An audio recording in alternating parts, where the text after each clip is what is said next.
था कि जी एज ओ ओपनर है जी, इन्होंने पाकिस्तान क्रिकेट को बर्बाद कर दिया, इनसे अच्छा कोई प्लेयर कोई नहीं है, ये किसी को आने नहीं देते।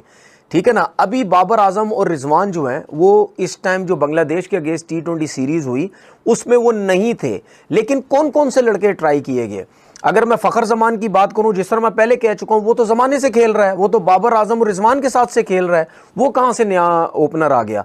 मैं साइम अयूब की बात करता हूं। जो लोग कहते हैं ना कि जी बाबर आजम का रिप्लेसमेंट या रिजवान का रिप्लेसमेंट आ गया है, साइम अयूब भी इनके साथ T20 खेलता रहा। 30 मैचेस खेल चुका है साइम अयूब, 30 मैचेस। ठीक है, 30 T20 मैचेस में सिर्फ एक 50 है। ठीक है, जो बंदा 30 मैच खेल रहा हो और साइम अयूब आपके सामने एज ओपनर ही खेलता है, क्या वो चौथे पांचवें नंबर का प्लेयर है? तो क्यों नहीं उसने ऐसी परफॉर्मेंसेस दी, क्यों ऐसी बैटिंग नहीं की, बैटिंग की कि लोग बोले नहीं जी बाबर आजम और रिजवान ओपनर एज ओपनर क्या करते हैं, साइम अयूब को खिलाया जाए। उसको मौके मिल तो रहे हैं, लेकिन सिर्फ 30 मैचेस में एक 50 है। उसके बाद मैं मोहम्मद हारिस की बात कर लेता हूं। ठीक है, ये मैं बात कर रहा हूं दोनों ओपनर। जय हिंद दोस्तों, जय भारत भाई। तनवीर अहमद की नई वीडियो आ चुकी है। तनवीर अहमद का रोना धोना शुरू हो गया है बाबर आजम और मोहम्मद रिजवान को लेके, क्योंकि रिसेंटली बांग्लादेश के सामने जो T20 सीरीज हुई ना, पाकिस्तान के जो यंगस्टर्स थे भाई, उन्होंने अच्छा परफॉर्मेंस किया, बांग्लादेश को रेला। इसके चलते पाकिस्तान की टीम में बाबर और रिजवान को गेट आउट कहा है टीम से। तो चलिए इसके और क्या रिएक्शन देखते हैं। वीडियो को लाइक शेयर, चैनल को सब्सक्राइब करना दोस्तों ना भूलें। और तीसरे नंबर की, क्योंकि बाबर आजम ओपन भी खेलता रहा, बाबर आजम तीसरे पे भी खेलता रहा। मोहम्मद हारिस ने 17 मैच खेले, एक 100 किया है। ये जो अभी कल उसने बांग्लादेश के खिलाफ 100 की है। ठीक है, 17 मैचेस में से उसने वो ओपन भी गया और तीसरे नंबर पे अब बैटिंग कर रहा है। कोई 50 नहीं है, सिर्फ एक 100 है।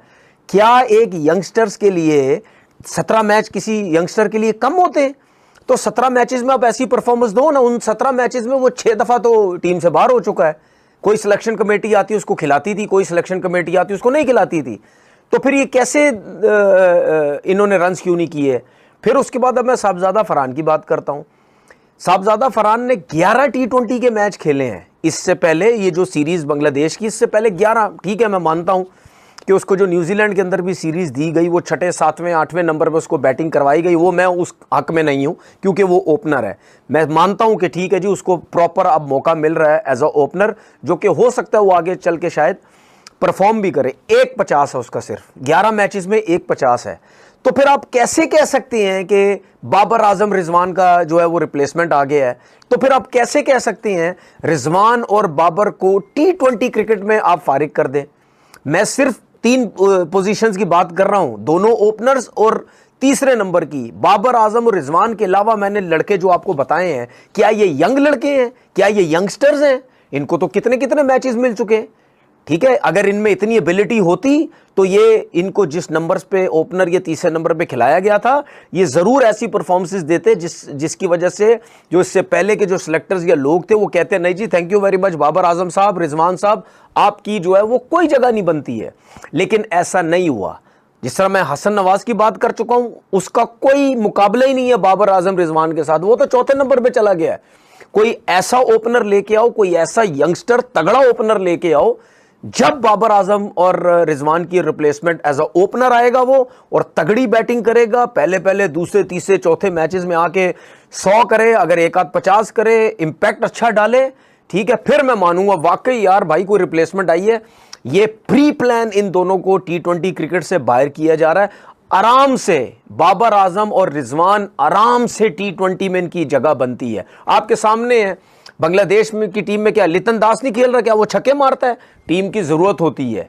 ठीक है, न्यूजीलैंड के अंदर मिचेल जो खेल रहा है, न्यूजीलैंड का जो डैरिल मिचेल, क्या वो छक्के मारता है? क्या वो नहीं खेलता? इस तरह इंडिया के भी कितने प्लेयर्स हैं, जब T20 खेलते थे तो उनको रेगुलर क्रिकेट खिलाई जाती थी T20 से।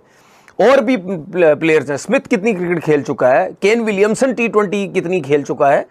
ठीक है, तो जब T20 भी होती है तो ऐसे प्लेयर्स की जरूरत होती है। उसके बाद मैं एक और बात करता हूं, क्या फ़हीम अशरफ हो गया, हसन अली हो गया, खुशदिल शाह हो गया, नसीम शाह जो है हो गए, हारिस रऊफ हो गए और फ़खर जमान हो गए, क्या ये जितने शादाब खान हो गए, क्या ये वो 6-8 प्लेयर्स, ठीक है, क्या ये बाबर आजम की कप्तानी में नहीं खेलते थे? सारे खेलते थे बाबर आजम की कप्तानी में। उस टाइम ये बोला जाता था दोस्ती यारी। अब क्या है, अब तो बाबर नहीं है तो कैसी है टीम के अंदर। अब ये जो हमारे यूट्यूबर्स जो बैठ के बातें करते हैं कि जी बाबर दोस्ती यारी निभाता था, बोले ना ये कैसे आ गए टीम के अंदर। अब किसी की बोलती नहीं वो हो रही, बोलो ना, जिबे लग गई हैं सबके मुंह के ऊपर। मैं तो पहले दिन से कह रहा हूं कि आपके क्रिकेटर्स जो यूट्यूब पे बैठे हुए डिफरेंट टीवी चैनल्स पे बैठते हैं, वो सबके बारे में पता चल गया कौन पर्सनल हुआ हुआ है, कौन क्या नहीं हुआ हुआ है। समझ आ गई।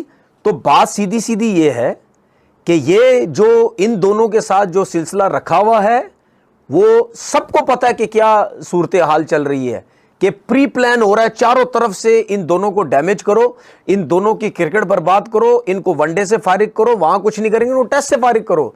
मैं ये बात आपको पिछले 3-4 साल से कह रहा हूं, जब से बाबर की आउट ऑफ फॉर्म हुआ। अच्छा चलो ठीक है, बाबर का आप कहते हैं जी T20 में आउट ऑफ फॉर्म है, चलो ठीक है, मैं एक हद तक कहता हूं कि जी T20 में उसकी आउट ऑफ फॉर्म है, टीम से बाहर नहीं होता। रिजवान कहां से आउट ऑफ फॉर्म है? वो कहां से आउट ऑफ फॉर्म है? वो तो T20 में प्रॉपर परफॉर्मेंसेस दे रहा है। अभी तो सारे खुश हैं ना, अभी लग पता जाएगा, जरा तगड़े फास्ट बॉलर तगड़ी क्रिकेट तो होने दो, फिर मैं देखता हूं कितने। और मुझे लोग कहते हैं जी नई टीम, ओ भाई नई टीम क्या, इंटरनेशनल क्रिकेट में भाई कोई नए प्लेयर नई टीम शीम नहीं होती भाई। इसीलिए हम नीचे हैं, इसीलिए हमारी थकी सोच की वजह से हम नीचे हैं भाई।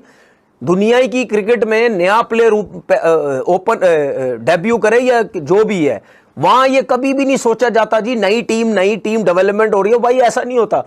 और कहीं पे भी ऐसा नहीं होता कि जब आप सीनियर्स आपकी टीम के अंदर हैं, आप जब रोहित शर्मा या विराट कोहली, हम क्यों बार बार इनकी मिसालें देते हैं, क्योंकि इंडिया ने इतनी वो की हुई है, उनकी क्रिकेट इतनी ऊपर गई हुई है। ये दुनिया की कोई भी टीम दे उठा के देख लो, जब सीनियर्स टीम में होते क्या सीनियर्स उठा के फारिग कर देते? क्या वो कहते जी सीनियर फारिग, नए लड़कों को? ऐसा कभी नहीं डेवलपमेंट होती भाई। डेवलप ऐसे प्लेयर नहीं होते, डेवलप ऐसे होते हैं कि आपके सीनियर्स खेल रहे हो, उसके साथ जो अच्छे तगड़े प्लेयर आते हैं, ठीक है, उनको फिर उनके साथ खिलाया जाता है, उनको उनके साथ जो है वो मौके दिए जाते हैं। ये इसका मकसद ये होता है जिन्होंने प्रीवियस अच्छा परफॉर्म किया हो, और ज़्यादा चांसेस ये होते हैं जिन्होंने फ्यूचर में आकर टीम पाकिस्तान के काम आना हो, तो उस पर्सपेक्टिव के अंदर सेंटर कॉन्टैक्ट बनाया जाता है। माइक हैसन का क्या माइंड है, वो क्या लेके चलते हैं, ये बहुत मानी रखेगा। क्या माइक हैसन ये समझते हैं कि बाबर, रिजवान, शहीन, ये तीनों सीनियर क्रिकेटर हैं, इनकी बड़ी परफॉर्मेंस है। खासकर शहीन तो ऑलमोस्ट आपके तीनों फॉर्मेट में खेल रहे हैं, लाइक टेस्ट भी वो खेल लेते हैं, बीच में ड्रॉप किया मुल्तान से हमने उनको, और वो वनडे भी खेलते हैं। T20 में अभी नहीं है, मगर T20 आगे फ्यूचर में टीम पाकिस्तान का हिस्सा होंगे। तो क्या वो एक कैटेगरी में आते हैं? बाबर, रिजवान आते हैं। और अगर सीनियर को माना जाए तो फ़खर जमान, जिनको मैं हमेशा कहता हूँ पाकिस्तान बहुत ज़्यादा उनको अंडर एस्टिमेट करता है, वो बाकी सबसे अलग क्रिकेटर हैं। उनकी अब उठाकर देखें man of the match performances या इम्पैक्ट परफॉर्मेंसेस, वो किसी की भी नहीं। मिसाल के तौर पर PSL में सबसे ज़्यादा man of the match Fakhar Zaman के हैं, तो हम उनको वो वेटेज नहीं देते जो बाकी बाबर, रिजवान या शहीन वगैरह को देते हैं। शायद ये उनके बराबर का कद रखते हैं, टू सम एक्सटेंट इनसे बढ़ के भी रखते हैं, मगर हम उनको वो वाली वेटेज देते नहीं हैं। बी कैटेगरी में अभी तक जो पाकिस्तान के हैं वो नसीम शाह हैं, शहीन शाह अफरीदी हैं, शान मसूद हैं। Shan I don't think so B category में भी फॉल करें, नसीम और शहीन कर सकते हैं। तो बी कैटेगरी के अंदर मोस्ट प्रोबेबली अगर सलमान आगा ए में नहीं आते, वैसे तो उनको ए मिलना चाहिए, अगर ए में नहीं आते तो वो बी में आएंगे, बट मुझे लगता है कि एक क्रिकेटर जो विजिबली ए कैटेगरी में फॉल कर रहा है वो सलमान अली आगा ही है। T20 का कप्तान है, वनडे भी खेल रहे हैं, टेस्ट भी खेल रहे हैं, और तीनों में अच्छा परफॉर्म कर रहे हैं, तो मुझे लगता है वो ए कैटेगरी में आएंगे। अगर यहाँ पर बी कैटेगरी में शान मसूद की जगह पे किसी और को लाना हुआ, वैसे तो वो टेस्ट के कप्तान हैं एट द मोमेंट, कल चेंज हो जाए नो वन नोस, तो आप यहाँ पर फ़खर जमान को ला सकते हैं। अब सी कैटेगरी में देखें, अब्दुल्ला शफीक, अबरार अहमद, हारिस रऊफ़, नुमान अली, साइम अयूब, साजिद खान, सलमान अली आगा, सऊद शकील, शद्दाब खान। इसमें से सलमान अली आगा ही हैं जो अपग्रेड होंगे। बाकी मुझे लगता है कि हारिस रऊफ़ को खैर सी से तो नीचे नहीं गिराएंगे। नुमान अली खाली टेस्ट खेलते हैं, मगर एक सीनियर क्रिकेटर हैं, वो भी रह सकते हैं। साजिद खान भी सेम है, सऊद शकील वो भी सी में ही रहेंगे। तो इस सी कैटेगरी में मुझे नहीं लगता कोई बहुत ज़्यादा बदलाव आएगा। कोई नया इन ज़रूर हो सकता है, मगर इनकी कैटेगरी नीचे या ऊपर होने के चांसेस थोड़े कम हैं। अब डी कैटेगरी में आप आ जाएँ, आमिर जमाल हैं, हसीबुल्ला, कामरान गुलाम, खुरम शहजाद, मीर हमज़ा, मोहम्मद अब्बास अफरीदी, मोहम्मद अली, मोहम्मद हुरैरा, मोहम्मद इरफान खान न्याजी, मोहम्मद वसीम जूनियर। जी दोस्तों, आपको क्या लगता है? आपने अपने जरूर के वीडियो को लाइक शेयर, चैनल को सब्सक्राइब करना ना भूलें। जिस तरह से बाबर आजम की बैटिंग, जिस तरह से बाबर आजम का करियर रहा है T20I में स्पेशल, देखिए हालांकि उन्होंने सेंचुरी मारी है T20I में, लेकिन उनका जो स्ट्राइक रेट है, उनकी जो बैटिंग है, जिस सिचुएशन में आती है, जब भी उन्होंने शतक मारा है तो पाकिस्तान, मुझे नहीं लगा कि यार वो जीता होगा। ओडीआई में ठीक है, लेकिन टेस्ट और T20 में बाबर आजम बिल्कुल फ्लॉप है। मोहम्मद रिजवान T20 में अच्छा खेलते थे, लेकिन मोहम्मद रिजवान भी फेलियर। लेकिन साइम अयूब, मोहम्मद हारिस भाई, ये जो बैट्समैन है ना, ये मतलब जो यंगस्टर्स आए हैं पाकिस्तान के अंदर PSL खेल के या PSL से पहले इनको जब मौका मिला इंटरनेशनल में, उन्होंने अच्छा परफॉर्मेंस किया। इसके चलते बाबर और रिजवान को अभी टीम से बाहर बिठाना ही सब कुछ सही लग रहा है PCB क्रिकेट बोर्ड को। सही तो PCB क्रिकेट बोर्ड तो वैसे देखा जाए तो पूरी तरह से गधा मैनेजमेंट है। इनके पास 2 कौड़े की अकल नहीं है। जिस तरह से इनकी अकल है, अकल तो इनकी चलती नहीं भाई, बस ये बस बात करते हैं और लेकिन इनसे कुछ होता नहीं। यही है, तनवीर अहमद का तो रोना धोना चलता ही रहेगा और इंडिया के ऊपर भी इसकी बकवास चलती रहेगी। दोस्तों, आपको क्या लगता है? आपने अपने जरूर के वीडियो को लाइक शेयर, चैनल को सब्सक्राइब करना ना भूलें। मैं मिलता हूं नेक्स्ट वीडियो में, तब तक के लिए जय हिंद, जय भारत।